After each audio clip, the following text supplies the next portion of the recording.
Southwest Ledge and Ship John Shoal lights are identical twins that were, metaphorically speaking, separated at birth, situated in different locations in the United States. From the mad ravings of a deranged lighthouse keeper to another hiding his wife from his superiors, both lighthouses have some interesting historical stories to tell. I'm Carolina, and welcome to the Lighthouse Narrative.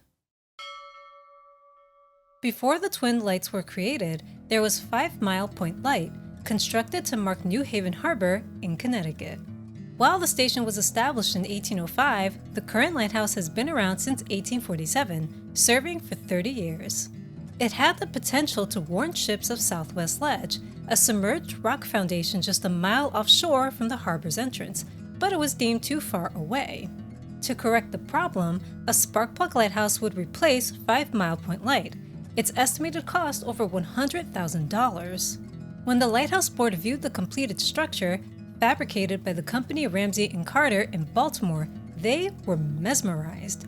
They deemed it a marvel and had to show off their shiny new toy. The lighthouse was transported to Philadelphia and put on display at the 1876 Centennial Exhibition. It was maintained by a lighthouse keeper, equipped with a 4th order Fresnel lens, its foghorn signaling the opening and closing of the event every day. Since the exhibition delayed the arrival of the lighthouse by a few months, an identical structure was built and sent in its place instead. When the exhibition was over, the original lighthouse was shipped to Delaware Bay, but we'll cover its history later. Captain Elizur Thompson, the last keeper of 5 Mile Point Light, was transferred to Southwest Ledge as its first principal keeper, activating it on January 1, 1877. Elizur was a popular figure in the area, having been married twice. His first wife, Elizabeth, passed away, then he married Ellen Pierce, who was 30 years younger. Elizur and Elizabeth married in the 1830s. They had at least 8 children together. Their sons George and Sidney documented as having been assistant keepers at 5 Mile Point. When Elizur married Ellen, she already had a teenage son named Burton. Elizur's older son, Henry, lived with them at Southwest Ledge, becoming an assistant keeper. Sidney briefly served there as well. Southwest Ledge was an 8-sided structure with a mansard roof, standing 3 stories tall. The cellar was located in the caisson foundation. The first floor had a pantry, sitting room, and kitchen. The second floor had bedrooms, and the third floor had a watchroom. The lighthouse's exterior was red but was repainted white in 1891. The breakwater was added a few years later, which keepers often walked along. While the lighthouse was unique in its exterior, the interior left much to be desired as living conditions were poor. The rooms were cramped and often damp, especially during periods of rain. It was leaky, and cockroaches made a home in the structure. The cistern that collected drinking water was contaminated. Even the breakwater was problematic. Winter storms uprooted its stones and flung them onto the landing, making accessibility to the station difficult. Despite these challenges, Elizur and Ellen did their best to make the lighthouse a comfortable home, even managing to get a piano into one of the rooms. Elizur eventually left in 1881, returning to 5 Mile Point Light to work in the U.S. Signal Service. The deactivated lighthouse was now used to display flags that provided weather reports for mariners. The couple lived on the property rent-free, and Ellen took over Elizur's duties when he passed away in 1897. She served in this position until her death in 1901. Henry served as principal keeper after his father for 17 years. In 1898, he was forced to resign for negligence of duty due to intoxication. The keeper who replaced him, Frank C. Hall, fared better, but his arrival at the lighthouse began a string of tragedies, the first being his father, who passed away during a visit because he had a stroke. Before reaching Southwest Ledge, Nils Nilson was a keeper at Sakonnet Light in Rhode Island. He was a reliable worker and even heralded as a hero. On July 24, 1903, George Child, a West Island Club employee, took a boat to the Sakonnet Steamboat Landing to retrieve mail for work. Upon his return, a massive wave overtook his boat and smashed it against rocks near the lighthouse. George barely held on to the rocks for safety as the seas became rough. 2 boats were initially sent to retrieve him, but the risk of being impaled on the rocks was too high, so they turned back. Taking his chance, Nils was able to navigate through the chaotic waters with the help of another keeper, who used signals from the lighthouse to direct him to George, who jumped towards Nils' boat and was rescued. For his brave act, Nils received a gold life-saving medal, an award that was rarely given. You'd think that obtaining such a high honor would cement Nils' position as a role model in the lighthouse service, but this wasn't the case. In 1907, Nils was demoted and transferred to Southwest Ledge when the previous keeper resigned. For the first few months he was there, he began to show signs of mental illness. A reverend in New Haven tried to get Nils hospitalized so he didn't hurt himself or others, but since Nils hadn't done anything, he couldn't be forcibly taken. Nils's behavior escalated, his anger honed on the principal keeper of Southwest, Georgian Tonneson. He threatened to end Georgian's life and even chased him around the lighthouse with a fire axe because of a minor disagreement. Georgian barricaded himself in the storage room, thwarting Nils' attempts to catch him. Agitated, Nils rowed a boat to shore to get away. While this was an egregious incident, Georgian didn't report it to the authorities. Instead, fearing for his life, especially as Nils was much larger than him in size, he invited his brother-in-law to live with him at the station. This proved to be a wise move. When Nils returned, he lost control of himself again, pinning Georgian to the wall, threatening to slit his throat with a butcher knife, but his brother-in-law separated the pair. A few more occasions arose when they prevented Nils from taking his own life. On January 21st, 1908, the lighthouse was too much to deal with, so Nils took a boat to shore and disappeared. He was eventually found dead near a public dock, his throat sliced open with a pocket knife. He had taken his own life. There are many unknowns as to what drove Nils to insanity. Some speculated the dampness of the lighthouse affected his health, while others say he had a religious psychosis.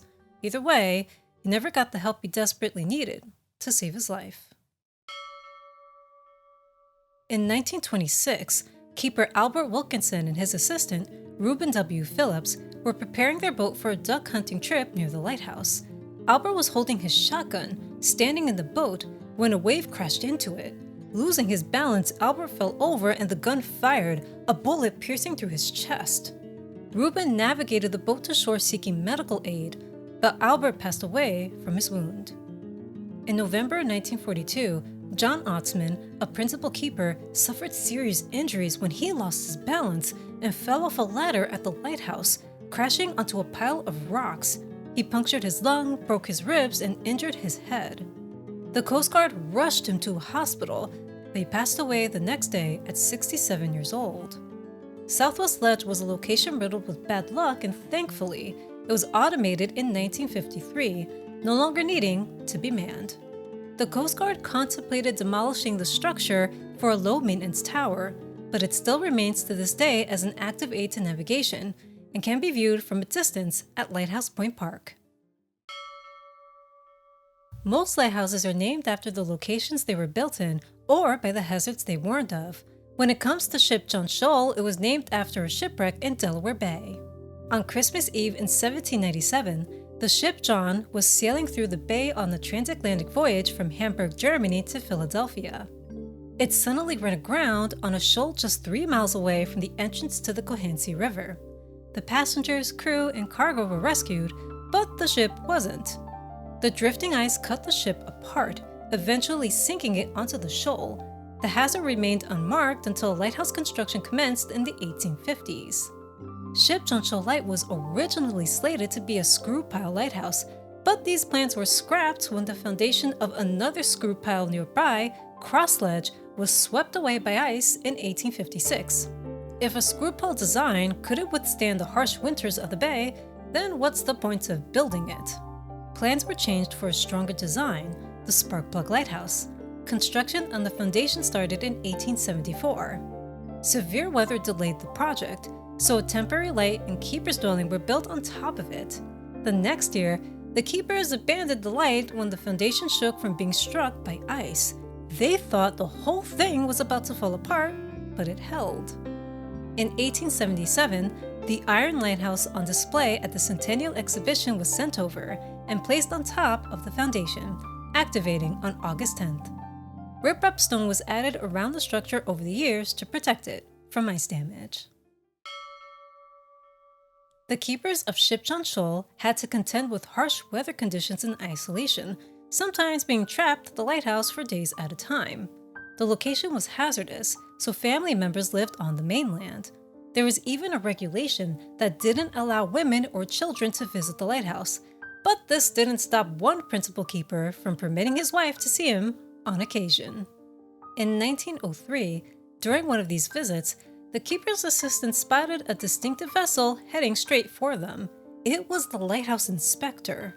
Inspectors regularly visited lighthouses to ensure they were well maintained. Sometimes they dropped by unannounced, so keepers had to stay on their toes. Even though the keeper and assistant panicked, they were able to formulate a plan. They hid the wife in a coal bin tucked in the basement, blackening her face and her arms so she blended in. When the inspector arrived, he noticed the pair looked a bit nervous. Suspicion settled in when he spotted the wife's knitting in the living quarters. Under interrogation, the principal keeper confessed that the knitting was his, having it as a hobby to pass the time. That may sound unbelievable, but the keeper did actually know how to knit. He also confirmed that no women had ever visited the station. Unsatisfied with the answers, the inspector did an exhaustive sweep of the lighthouse, checking anything that could be opened, closed, or hidden. He even went into the basement and checked every nook and cranny, but still couldn't find anything. Appearing satisfied, the inspector left without much else to say. But that's because he was formulating his own little counterplan. Later on, without the keepers or wife noticing, the inspector came back to the lighthouse and this time caught them all red-handed. The principal keeper was reprimanded and suspended from duty for violating regulations. Fortunately, he wasn't fired and did end up going back to work.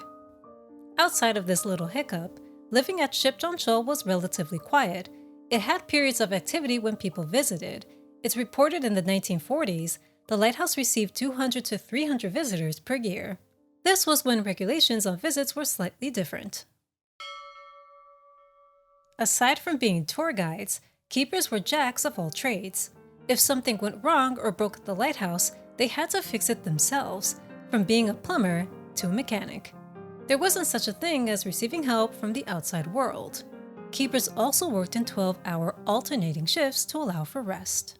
The opportunity to learn domestic skills was also present. Keepers were on top of cleanliness to avoid warnings during inspections. They even experimented with cooking to make meals exciting and worthwhile. By the time the late 1940s rolled around, Coast Guard personnel took the mantle as keepers of the lighthouse, and they'd have their own story to share. In February 1951, Coast Guardsman Ernest Mayers and the keeper's stepson, Francis F. Moore, were on a supply run in a motorboat around 11 a.m. By 1 p.m., they were heading back to the lighthouse when it suddenly malfunctioned. They couldn't get the boat to power back on, so they tried rowing, but that proved ineffective against the harsh winds and choppy waters. Matters became even worse when the bailing pump, a device used to remove excess water out of the lowest part of the boat, stopped working. Ice and water began to fill it.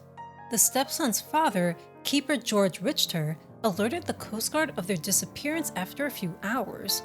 Patrol boats were deployed to search for the missing pair, but it was called off when night descended. The search continued in the morning with the use of a seaplane. At 8:19 a.m., the pilot and crew spotted the men 3 miles away from the lighthouse. A patrol boat was sent to the location, and after an initial examination, emergency medical assistance was ordered.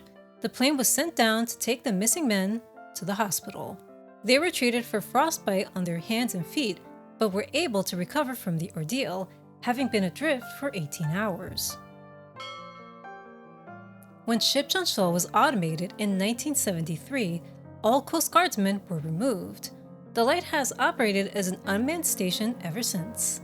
It's become one of the most unique lighthouses that can be seen in the United States, especially as the only other lighthouse of its appearance is its twin in Connecticut. Shoal Light can be viewed up close through the Cape May Whale Watcher. Their lighthouse cruise also offers the opportunity to see other unique lighthouses in the Delaware Bay. Thank you for listening to the history of these identical twin lighthouses. Join me next time for more lighthouse history and the story of its keepers. Until then, happy lighthouse hunting.